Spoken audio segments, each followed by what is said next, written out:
Hey, Oak Ridge, welcome to Mossolonian Musings, week number 3. And I have today with me Cheryl Bush, give him a wave out, and Gary McCabe.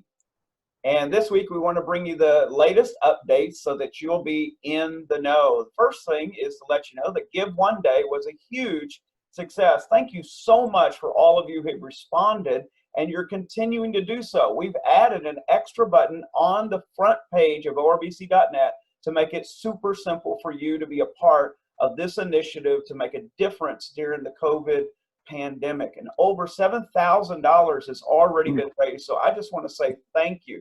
And I know many of you, you'll be getting one of those stimulus relief checks.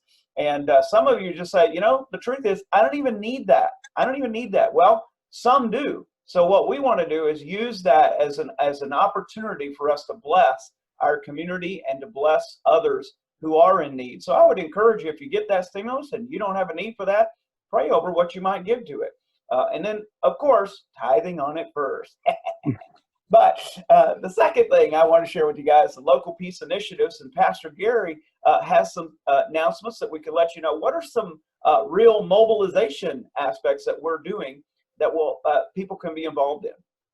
Well, the first thing you need to know is the place you go to find these things right now is the Peace Planet Oak Ridge on the Facebook. So our Facebook group called the Peace Planet Oak Ridge, I post them there. I also post things as they come up into the Oak Ridge Small Groups community group there on Facebook as well. So if you want to be on the cutting edge of knowing about things you could do as they come together, I mean, be the first one, that's the first place it's going to go. Last week, we firmed up the ability for our volunteers to make medical masks for the hospital. I called the hospital. They said yes. In fact, they have some material that they'll actually give you. You can drive up to a particular entrance there and take that, and they've sent instructions for how they want them made and everything like that. So if you have time and you know how to sew, then you might want to participate in that. You just go to that Facebook group, the Peace Planet Oak Ridge. If you haven't joined it yet, ask to join. We'll get you in there, and you can get those instructions there as well, along with the phone number for the appropriate person to coordinate with there at the hospital. That way everything is done the right way. So, so when you say cutting edge, I see what you did with that. We're gonna we're gonna make masks by cutting things. Okay. Nice, nice. Next, we had the great folks at Mount Air Chicken reached out to us and said, "Hey, we've been doing this thing all over the country where we bring a truckload of chicken and churches use them for fundraisers. Would you like to do a fundraiser?" And we're like, "No, we don't need to do a fundraiser, but how about you just make the chicken so incredibly cheap that it's the best deal? And like when everybody's going to the grocery store and they can't find any chicken, now we'll have it and you'll be able to buy it cheaper than you have before." So they agreed to bring a truckload of chicken to our parking lot, not this coming Saturday, but next Saturday, the 18th, I believe is the right number. And we're going to be selling that chicken for $1 a pound. Whoa. And so it's going to be cash transactions, and we're just going to sell while the supplies last. No one will leave their car. So I'm going to need a team of volunteers. So if you're ready to help and get on a team, we can do this thing. It's a huge parking lot. So plenty of social distancing that you can do there. We'll put you out there with signs, directing traffic, and then we'll have a couple of people who are taking orders and a couple of people who are dropping stuff off in the trunks of people's cars or handed it through windows. Anyway, it's going to be a big old time helping people who maybe aren't so down and out, but are just feeling a little stressed because it's like, well, I just can't find the chicken I need, or maybe I'm strapped a little bit and it'd be really good to be able to get something for a good deal. That's going on not this coming Saturday, but next from 9 to 1. So I'm going to want you guys to help me out with that too. Of course, you'll be able to go to. You know, if they are wanting to be a part of that. Yeah, you can. There's a form on Facebook right now that this is help distribute or bag, distribute, and deliver food. That form can be used for this particular thing. It also is useful for other things that I'm working on. So I have all kinds of food-related things going on in my mind that I need a huge work crew across all kinds of different days of the week. This is just the first particular one that has come together. And the way you get to be a part of anything to do with food, no matter what day of the week it is, whenever you're free to help out, you want to hit that form up. That is on the Peace Planet Oak Ridge Facebook group. Is also on the Small Groups Community Facebook group. And so right now, those are the two places you want to go. I reached out to John B. Parsons. I don't know if you guys know this, but we sort of have a partnership with John B. Parsons. It's a nursing facility or elderly community. And we've been running bingo nights there for the residents. We've been sending cards to them, and they love us. But now nobody can go in. And so there's this whole community of people, and they're just there alone. So I reached out to John B. Parsons, and I just said, hey, do you guys have a Facebook page? And they're like, yeah. I said, so could your residents see your Facebook page if we posted stuff to it? And they were like, yes, that would be amazing. So Wow. here's what I want you all to do. I want you to search Facebook for John B. Parsons, and you'll see it. It's very obvious. It looks like a very formal like building. You'll understand what it is. And then just go post a picture of your kid doing the cutest thing that they do. Whatever the cutest thing your kid does, say, hey, everybody at John B. Parsons, I'm little Billy from Oak Ridge, and here's my joke. And just go. Or here's my instrument, or I got a riddle for you. Or even just say a prayer or say hi. Just say, hey, everybody at John B. Parsons, I'm so-and-so from Oak Ridge. Here's what I want you to see. So you can do something like that. They are going to love it because they're going to finally get to interact with people. They'll get to see your cute kid and think it's the most amazing thing ever. I kind of let the cat out of the bag on this, but I still have that form on Facebook about food distribution volunteers. I'm gathering that together, and I'm hoping that by the end of this week, I have a good list of people. And on the back end, the other stuff has come together where we can begin helping provide meals to Halo, but also in partnership with the Maryland Food Bank and other food pantries in the area where they have the food, but they don't have the ability to get it out there. Or we can send a team of 5, they can box up and actually deliver it to people who can't leave their homes. You just kind of like drop it on their doorstep, ring their doorbell, and leave.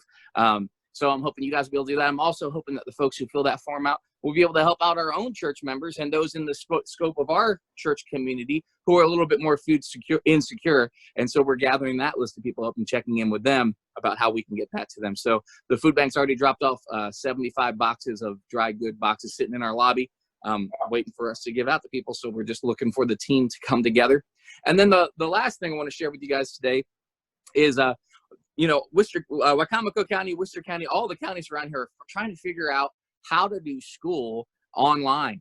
And the biggest deal is what about those students who have no internet at home? So we are working with Tim Dennis, our super genius tech guru guy here at the church, our global tech pastor. He is the man. And he is going to try to figure out a way to broadcast Wi-Fi across the entirety of the church parking lot. So students who have no good internet connection at home can just drive their car, or their parents can take them here and they can sit in our parking lot and be able to accomplish their schoolwork. And so that's what we've got firmed up right now, but we got more on the back burner trying to get put together as we speak. So that's pretty cool. He can just shoot all those waves out there into the parking lot, and people can just drive up, log in, and get schoolwork done. That's cool. And as an added bonus, you can actually microwave your meals, in the parking lot. More power. Hey, the next thing I want to let you know about is a local loop. Pastor Brian Lloyd and I have been working in the background doing some interviews, but really we're calling it a conversation on interview. We're actually meeting and talking with some community leaders, and we've already completed 3 of those interviews. We've talked with Celeste Savage, the executive director for Halo Ministries. We had an interview and talked with Mayor Jake Day, and talked about the impact of the city and how that's impacting, and what we need to know. And then we also yesterday finished off with a conversation with Dr. Michael Finnegan. He's the executive director of Peninsula Mental Health and Peninsula Addictions. A phenomenal conversation. You do not want to miss these conversations with these community leaders. It's really, really impactful.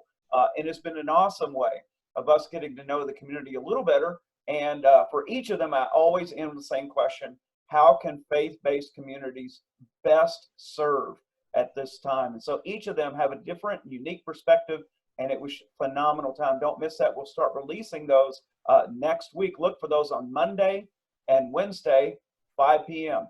And of course, that's when we'll broadcast it, but you can catch it on your schedule at your time. And then I also want to let you know we've been taking these weekly assessments. We've done 2 of them.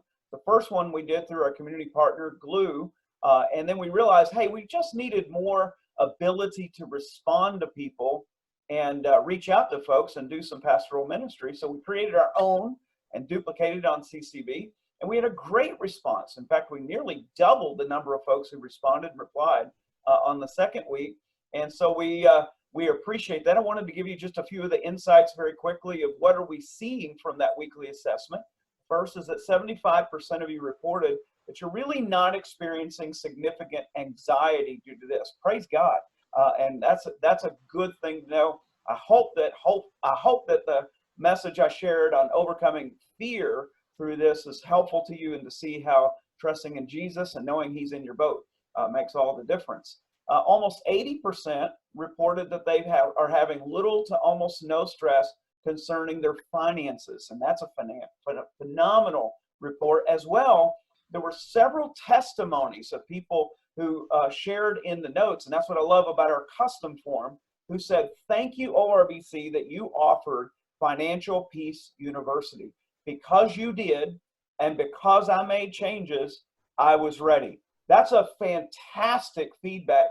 And by the way, just so you know, you can still take Financial Peace University right now online. Every one of those courses is totally available to you. You can do that during this COVID pandemic. It's a phenomenal way of getting you on some stable ground for your finances.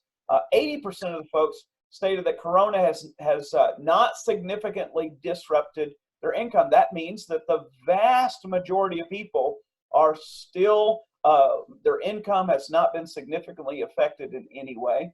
90% feel very, very connected to friends and family. That's phenomenal. That means that even though we're in isolation, we're not all in total separation. We still have those connections. And almost 90% said, "Man, I got people I can count on. If things get bad, I've got some folks around me." Thank God for small groups where over 90% of our people are already connected with those relationships in a small group, as well as their friends and family. So that's great stuff. Nearly 50%, though, now notice this, nearly 50% said their job has been completely disrupted. Now, what's interesting is their income hasn't, but their employment has. And I'd say that covers an awful lot of our folks that are saying, look, my income is okay. I'm okay there, but my job routine and stuff, significant disruption. 95% of our folks said, "I have an inner peace from God, and so no matter what this brings, I know God is with me." 97% said, "I find my hope in God." And that's good, because I'm sharing a message about that this Easter entitled Hope Wins, and learning to become carriers of hope. You want to watch for the Easter service, because we have a phenomenal sermon bumper video that talks about becoming carriers of that hope. And then nearly 60% said, "I do feel isolated, though. Even though I have my friends and my family, I've got connections, I don't like this shelter in place thing. I don't like that. It's weird. It's making me feel isolated from others socially." 96%, I love this, thank the Lord, feel confident that Oak Ridge is responding well to what's going on in this pandemic. 93% said they are receiving the support and the resources that they need from Oak Ridge at this time. That's a phenomenal statement. Thank you so much for sharing that with us, because that's what we're here for. We want to make sure that we're doing all that we can to give you what you need. The top basic need, they said, was just emotional support, 19%. But notice this, 69% said, "I'm good. I'm totally good right now. There's nothing right now that I just feel like, oh my gosh, I don't have that I desperately need." And that's a phenomenal report. But the ones who said, what I could need is just that emotional support, to know that someone's there. And then we asked you, what are ways that you might be prepared to offer help in the midst of this? 67% said prayer. Listen to me very carefully. Prayer is not this sense of, well, there's nothing I can do, I guess I'll pray.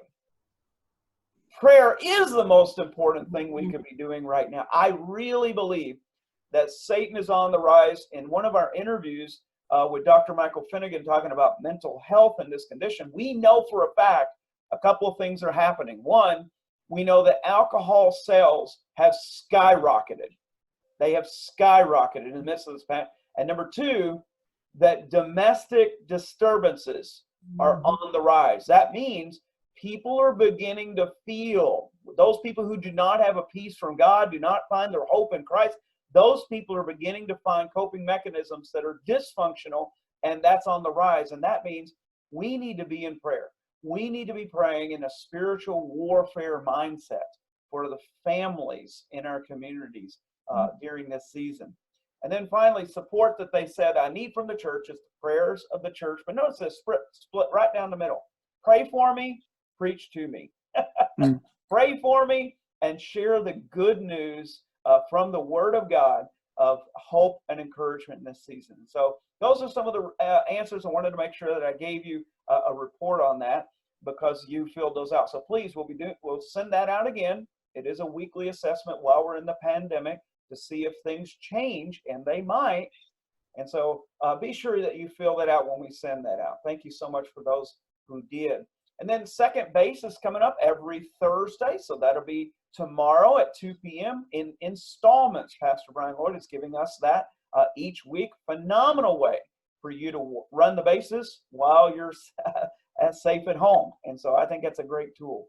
And then we launched our online prayer gathering. Jim Kitt led us in that prayer. And we had a bunch of folks who tuned in and chimed in and said, man, I want to be a part of that gathering. So please, if you have the ability, 5 p.m. Thursdays, make some time to get on there, share a prayer request, and pray together with other members of the Oak Ridge family.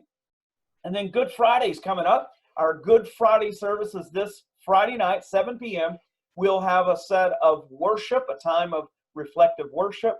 Then I'll be sharing a message on the 7 cries from the cross, how Jesus' death on the cross met my 7 most fundamental needs. You desperately need to hear this message as we talk about how Jesus accomplished that on the cross.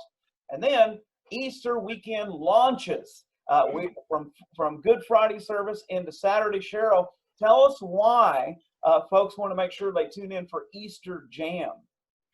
Easter Jam is just, it's an event that's online that the whole family is going to enjoy. There's games, there's competitions, there's worship, there's the Easter stories being told in a very unique way. You don't want to miss that. But it's just going to be a lot of fun, and it's a time that it's not going to cost anything. The supplies you might need, I'll be putting out a supply list. Those are things you have around the house so that you can play the games with us. It's going to be a lot of fun. So they'll find out about those supplies where? On the Oak Ridge Kids Facebook page? Well, there's an Easter Jam event, and I will be listing them on there, but I also list them on the Oak Ridge Kids. Okay. I'll put them out later today. So a couple of places that they can find that and be a part of that. Be sure you engage your children in the activities of the Easter weekend. Don't miss out.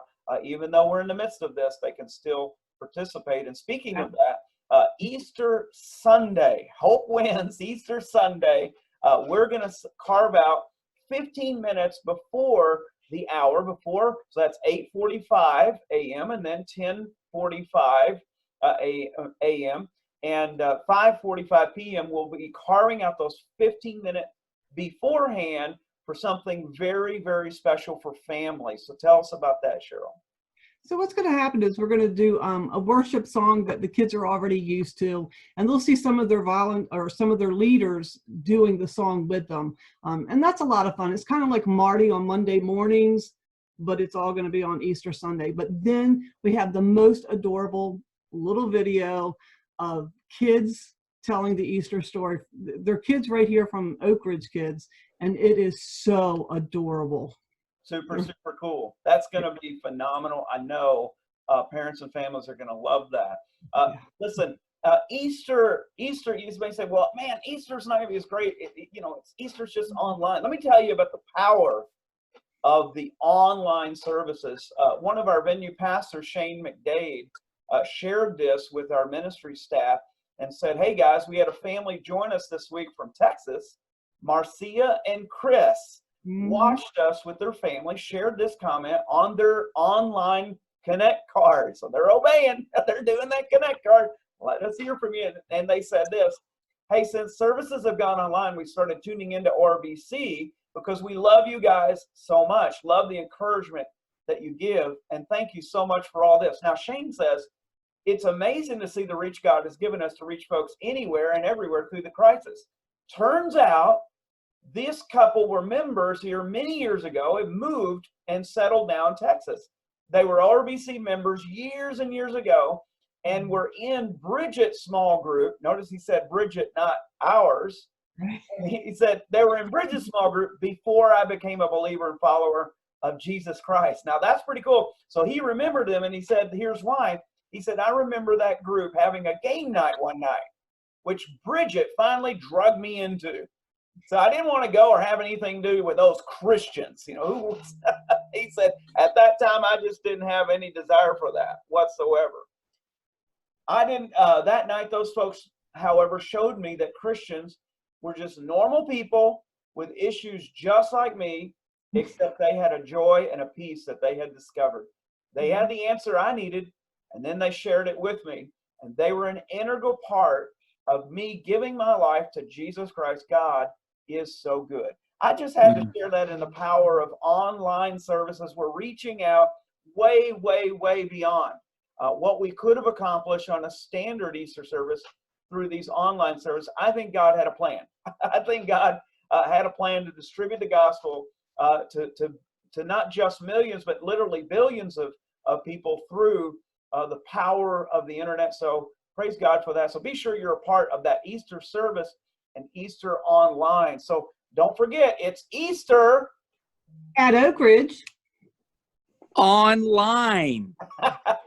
Don't miss that. And then finally, after Easter, we have one more series. Now, believe it or not, we planned this series literally weeks and weeks ago, talking about this idea of following Easter. We wanted to do a series based on the 23rd Psalm. And that series is entitled Overwhelmed, Discovering Peace in a World of Panic, Pressure, and Problems. I can't think of a more God-anointed, God-directed series for us in this time. So listen, it's going to be a phenomenal time. I'm so glad that you guys are tuning in to these updates, weekly updates for Mossolonian Musings. And I just want to remind you just one more time, be sure you're here at Easter at Oak Ridge online. It's going to be thebomb.com. See you guys. Love you. Bye.